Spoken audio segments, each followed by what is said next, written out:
When stars go dark, Commander Sarah Chen had seen many sunrises from the observation deck of Luna Station, but today felt different.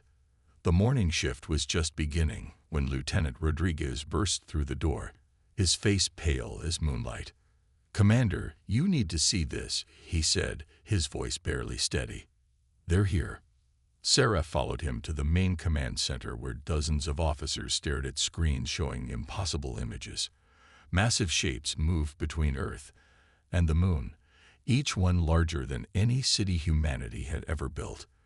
The alien vessels numbered in the hundreds, their dark hulls blocking out familiar stars. "How long have they been there?" Sarah asked, though part of her already knew the answer would change everything. "They appeared 20 minutes ago," Rodriguez replied. "No warning, no detection by our sensors. One moment empty space, the next moment this." The communication array crackled to life. A voice spoke in perfect English, cold and mechanical through the translation system. "Humans of Earth, I am Supreme Commander Corvex of the Zelthari Empire. We have conquered 400 star systems across this galaxy. Today, we offer you the same choice we have offered all inferior species."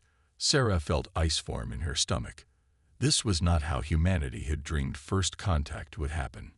Scientists had imagined peaceful meetings, sharing knowledge, learning about the universe together. This was something else entirely. "You have 72 hours to surrender completely," the alien voice continued. "Shut down all military forces. Transfer control of your governments to us. Accept your place as workers in our empire. Some of your people will be permitted to live." The transmission paused, letting the words sink into the minds of everyone listening. Sarah could hear her own heartbeat in the sudden silence. "If you refuse, we will exterminate every human in existence. We will burn your worlds to ash. This is not negotiation. This is your final warning." The screen went black. For long moments, nobody in the command center moved or spoke. Then the emergency alarms began blaring throughout Luna Station. Sarah's communicator buzzed with an urgent message from Earth Command. President Williams wanted all senior military commanders in the underground bunker within 4 hours. She transferred command to her deputy and caught the next transport to Earth. The emergency bunker beneath Geneva was crowded with the world's most important leaders. President Williams looked like he had aged 10 years in the past few hours. General Morrison paced like a trapped animal while scientists and military officers filled every available seat. "What do we know about their capabilities?" President Williams asked as Sarah took her place at the briefing table. "Their smallest ships are bigger than our largest warships," Sarah reported. "We count over 300 vessels. The biggest ones are the size of Manhattan. Our weapons would be useless against them." Dr. James Parker, head of the Advanced Research Division, cleared his throat from the corner of the room. He was a thin man with gray hair who rarely spoke unless he had something important to say. "That's not entirely accurate," Dr. Parker said quietly. Everyone turned to look at him. President Williams gestured for him to continue. 6 months ago, our deep space sensors detected unusual energy signatures from outside our solar system," Dr. Parker explained. "We suspected possible alien contact, so we initiated a classified project. We called it Project Starfall." General Morrison stopped pacing. "What kind of project?" "The kind we hoped never to use," Dr. Parker replied. "We ask ourselves a simple question. What would humanity do if faced with a vastly superior enemy? How could Earth survive against impossible odds?" President Williams leaned forward. "And what did you discover?" "We discovered that humans possess certain advantages over most species. We can survive in conditions that would kill other life forms. We can adapt to environments that seem impossible. And when desperate enough, we can make choices that no civilized species would consider." Sarah didn't like the direction this conversation was heading. "What exactly are you suggesting, Doctor?" "I'm suggesting we can fight them, but the cost would be everything we are as a civilization," Dr. Parker said, looking around the room. "Project Starfall isn't just a weapon system. It's a complete transformation of human society. It would turn our entire species into something the galaxy has never seen before. Before anyone could respond, explosions began shaking the bunker above them. A young officer ran into the room with panic in her eyes. "Sir, the aliens are attacking. They just destroyed the orbital defense platform with a single shot. Sydney is under attack. So are Moscow and Cairo." Through the reinforced walls of the bunker, they could feel the ground trembling. Somewhere above them, the greatest cities on Earth were beginning to burn. President Williams stood up slowly.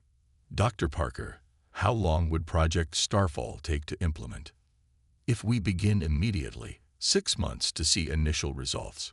2 years for complete transformation." "We don't have 2 years," General Morrison said grimly. "We might not have 2 days."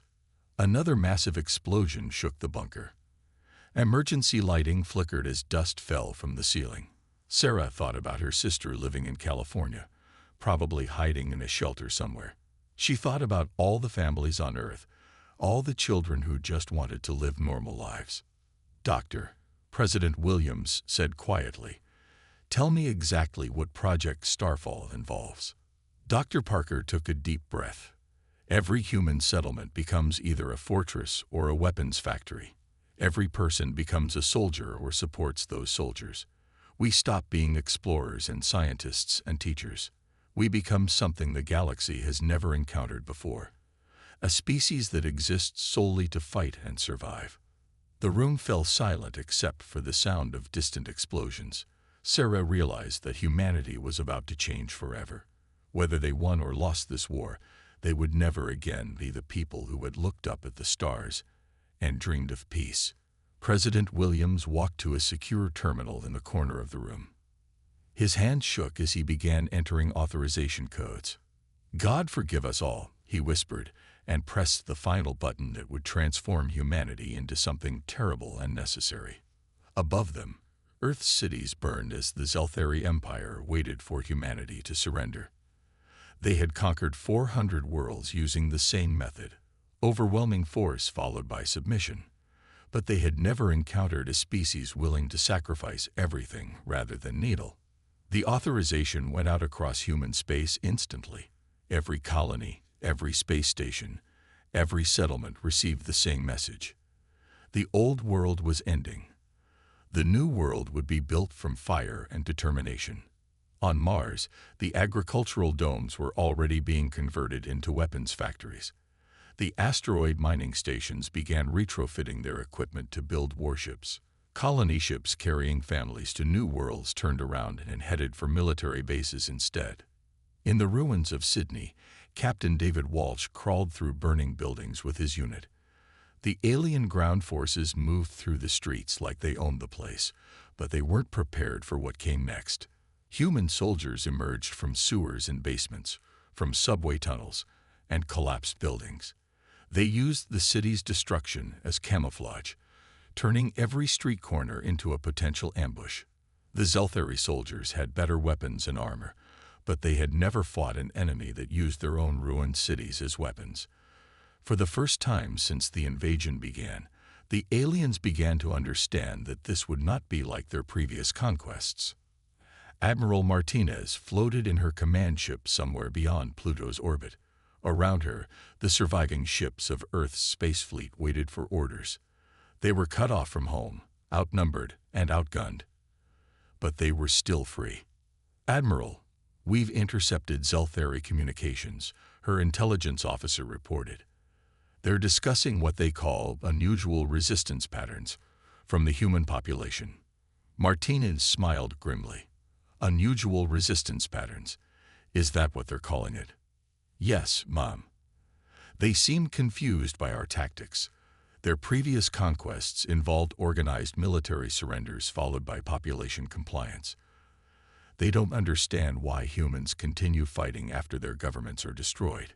"Because they've never met humans before," Martinez replied. "Send a message to all our ships. We're not going home until Earth is free, or we're all dead." Back in the bunker, President Williams received the first reports from Project Starfall facilities. The numbers were staggering and horrible. To power humanity's transformation into a war machine, they would have to abandon 70% of their colonies. Billions of people would have to be relocated or left behind. Resources that once supported peaceful communities would be redirected to weapons production. The cost is almost unimaginable, Dr. Parker reported. But if everything goes according to plan, we can field a military force unlike anything the galaxy has ever seen. General Morrison studied the projections on her screen. How many people can we save in the worst-case scenario? If we're lucky, maybe 4 billion out of 12 billion humans, Dr. Parker replied quietly. The rest will have to make the ultimate sacrifice for humanity's survival. President Williams closed his eyes. 8 billion people would die so that 4 billion could live free. It was mathematics written in blood and fire. But across human space, something extraordinary began to happen. Families volunteered to work in the weapons factories. Scientists abandoned their research to design new military technologies. Artists and musicians put down their instruments to pick up tools and weapons. Children too young to fight learned to maintain equipment. Elderly people worked until they collapsed at their stations. Everyone understood what was at stake. This was not just war. This was the survival of everything that made them human. The Zelthari Empire had demanded surrender. Instead, they had created an enemy willing to burn down the entire galaxy rather than serve as slaves. Ashes and iron. 8 months had passed since the Zelthari Empire first arrived at Earth. The galaxy was learning what humanity's choice truly meant.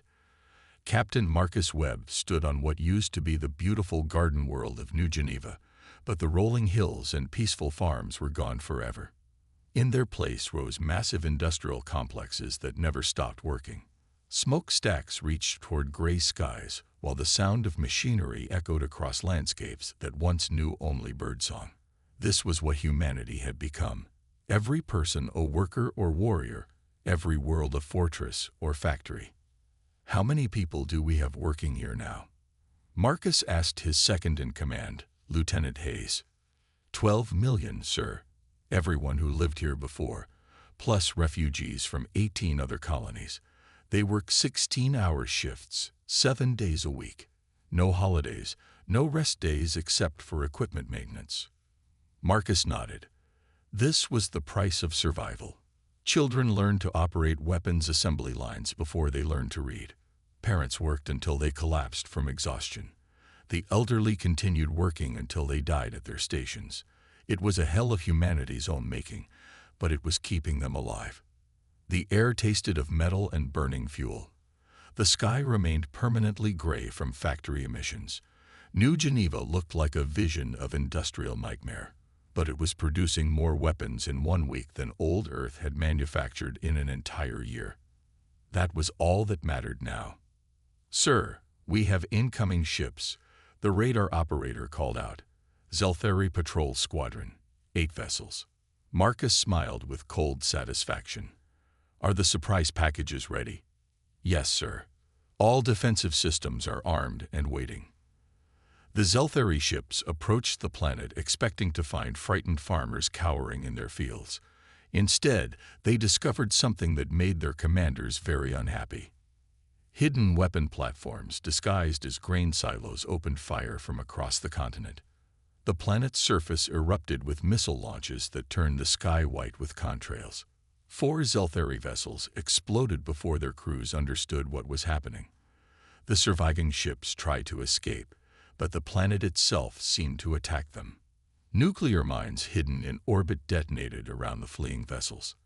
Electromagnetic pulse weapons disabled their shields while kinetic bombardment platforms hammered their hulls. Only one Zelthari ship escaped, badly damaged and carrying reports of something the Empire had never encountered before. A civilian world that fought like a military fortress. Send a message to Admiral Rodriguez, Marcus ordered.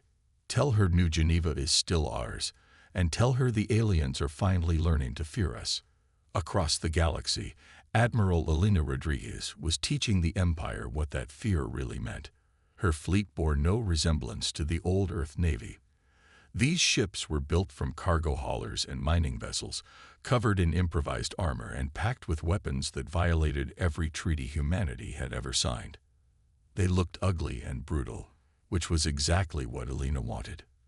The Zeltheri were used to fighting civilized species that followed rules of war.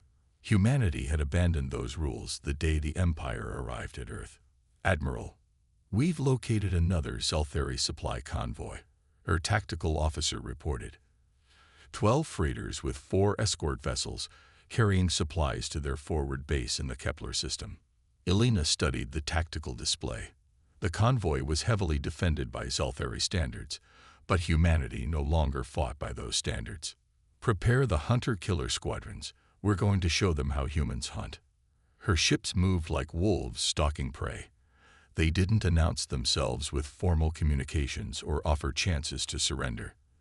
They simply attacked from 3 directions at once, using tactics that horrified civilized species across the galaxy. The human ships weren't faster or better armed than Zeltheri vessels, but they were crewed by people who had watched their worlds burn.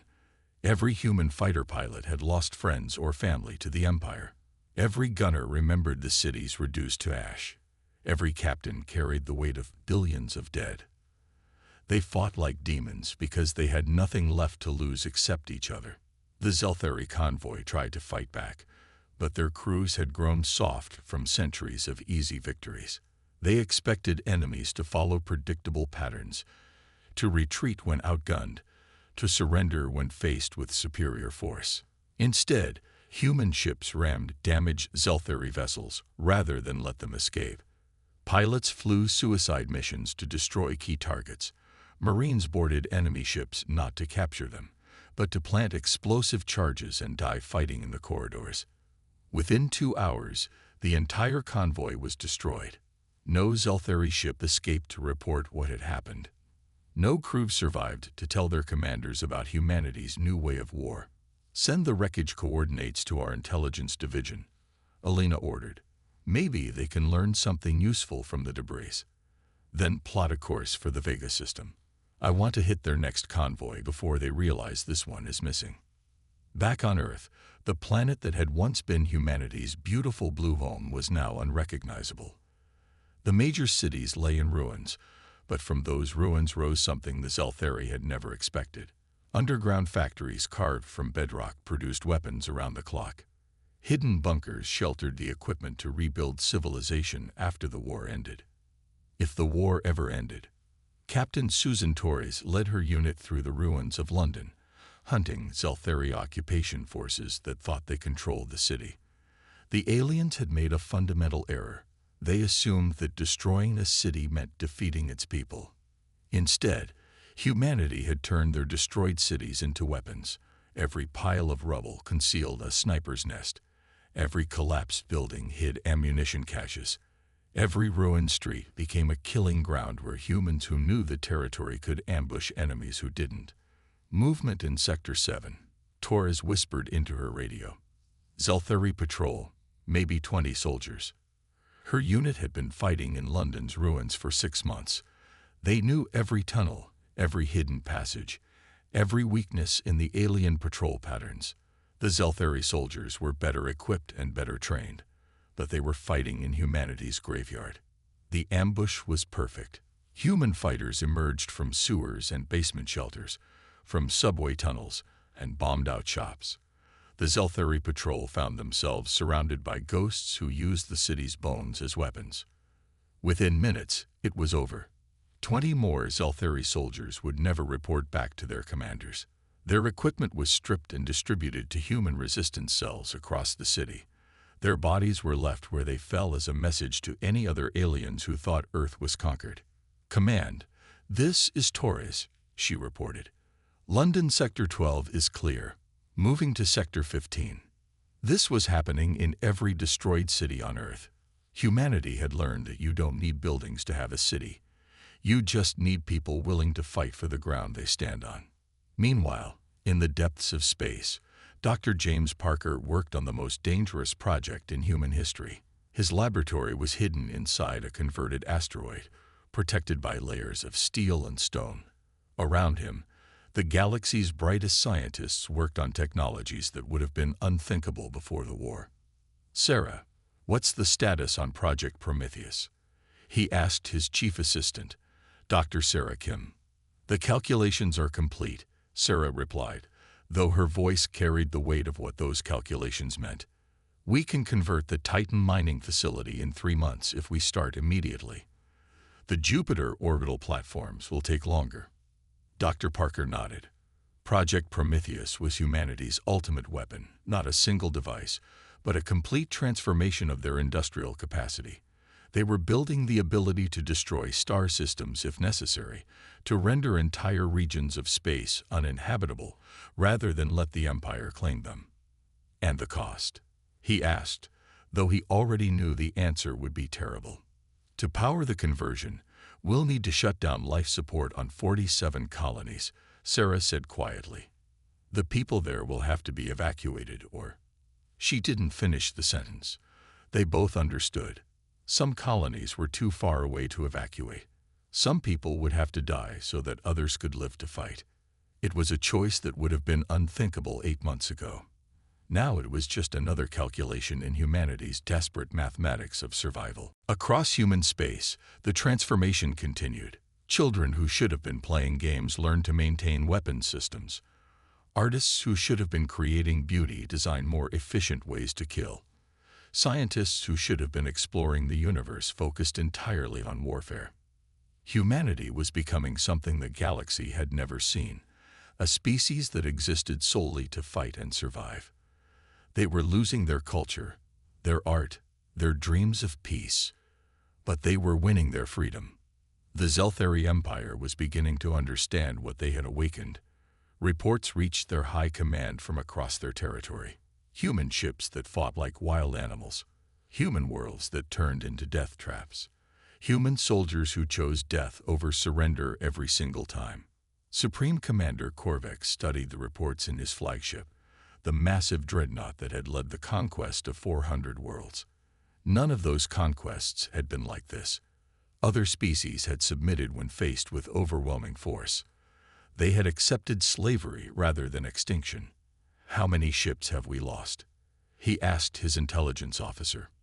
"In the past 2 months, 73 vessels of various classes," came the reply. "But that's not the concerning part, Supreme Commander." Korvax turned to look at his subordinate. "Explain." "The concerning part is that we can't predict their tactics. Every other species we've conquered followed logical patterns. They protected their leadership, their infrastructure, their population centers. Humans protect nothing except their ability to continue fighting." The intelligence officer activated a holographic display showing human space. Red markers indicated destroyed human colonies. Blue markers showed active resistance. "They're destroying their own worlds rather than let us capture them intact," the officer continued. "They're sacrificing billions of their own people to maintain military production. They're using tactics that no civilized species would consider." Korvax stared at the display. In 400 conquests, he had never seen anything like this. Other species valued their lives, their families, their civilizations. Humans seemed to value only their freedom. "What are our casualty projections if this continues?" he asked. The intelligence officer hesitated before answering. "At current rates, we will lose more ships in the next year than we lost in the previous 50 years of expansion." For the first time since the invasion began, Supreme Commander Korvax felt something unfamiliar: doubt. The Empire's strength came from overwhelming force and the promise of survival for those who submitted, but humans refused to submit, no matter the cost. They had awakened something terrible in the darkness between stars, a species willing to burn down the galaxy rather than kneel. And that species was just getting started.